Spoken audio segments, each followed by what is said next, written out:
A couple of weeks ago, we announced our annual Motor Week Drivers' Choice Awards. Among them, our best luxury car for 1996, the all-new Mercedes-Benz E-Class. You know, with luxury cars getting better and better every year, it's becoming harder and harder to impress us as well as luxury car buyers. But as you're about to see in this week's Road Test by Request, Mercedes didn't achieve a commanding position among luxury car brands by retreating from a challenge.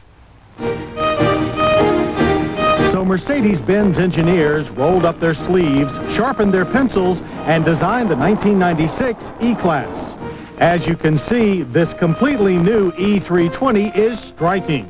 The laid-back nose with 4 prominent oval lamps and uncharacteristically bulging fenders is a radical styling move by the normally conservative Mercedes designers. It meshes with other lines that have also been swept back and in. The longer cabin is still luxury car upright, but the profile now delivers the visual effect of a high performer with a lowered suspension. Then there is the very tall rear end treatment, which blends added width with more avant-garde lamp shapes. While not everyone may love the overall result, you have to admit the new E-Class is a bold move, and one likely to appeal more to a new generation of wealth than the old. The new E-Class packs 1.3 inches more wheelbase, which translates to more leg and shoulder room in the still classically posh interior. But while this cockpit may offer few surprises to Benz fans, it's full of intriguing features. The most important, no doubt, from a safety point of view, being the new door-mounted side airbags.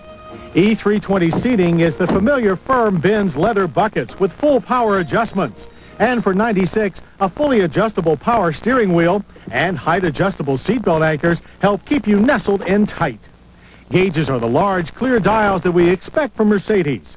And there are the simplified controls for the smart ventilation system that automatically switches to the recirculation mode when a sensor detects too much incoming carbon monoxide.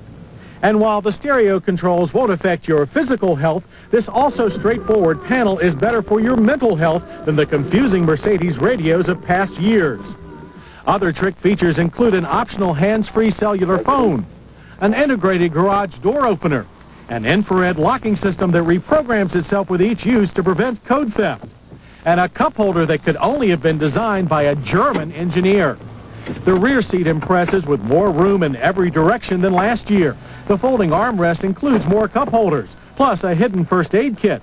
Rear air vents keep everything comfy, while the center passenger gets their own shoulder belt and a headrest which lowers along with its companions for better visibility. About the only thing you get less of in the latest E-Class is trunk space. It's slightly reduced to 13.7 cubic feet. You'd think that a car that's bigger, roomier, and packed with new features would be a lot heavier. The latest E320 gains only 80 pounds. And in the spirit of, don't fix it if it isn't broken, it's hauled around by the same superb 3.2-liter dual overhead cam inline 6-cylinder engine. It still puts out a smooth 217 horsepower and 229 pound-feet of torque, which flows to the rear wheels through a solid, refined 4-speed automatic transmission. But for all this refinement, the big E320 still leaps to 60 in only 7.4 seconds and punches through the quarter mile in 15.7 seconds at 93 miles per hour.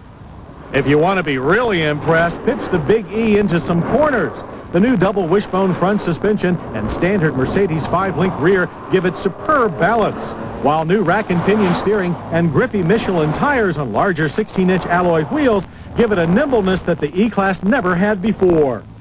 But it always had top-notch brakes, big anti-lock equipped discs that bring it down from 60 in an average distance of 109 feet.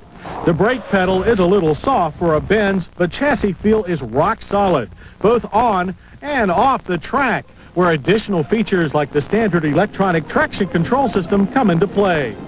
But it's the rigid chassis, not electronics, that gives the E320 its low 67 decibel interior sound level. Fuel mileage is EPA estimated at 19 city, 1 mile less than last year, and 26 highway. We manage 22 miles per gallon. But while mileage numbers have changed slightly, price numbers have not budged 1 inch. The vastly improved 1996 E320 cost the exact same $43,500 as last year.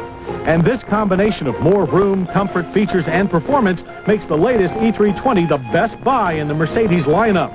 A point that our friends at Automobile Magazine obviously agree with. They wrote that it clearly beats its predecessor in almost all major disciplines. It is best in class in certain areas like ride comfort and packaging, and it poses a serious threat to the S-Class, which costs considerably more but does precious few things better than its brand new in-house rival. And there's even more E-Class competition in the form of the diesel-powered E300 and next spring a 275 horsepower V8 E420. Mercedes designers have clearly gone above and beyond the call of duty in crafting the 96 E-Class, and we predict they won't be able to build enough of them.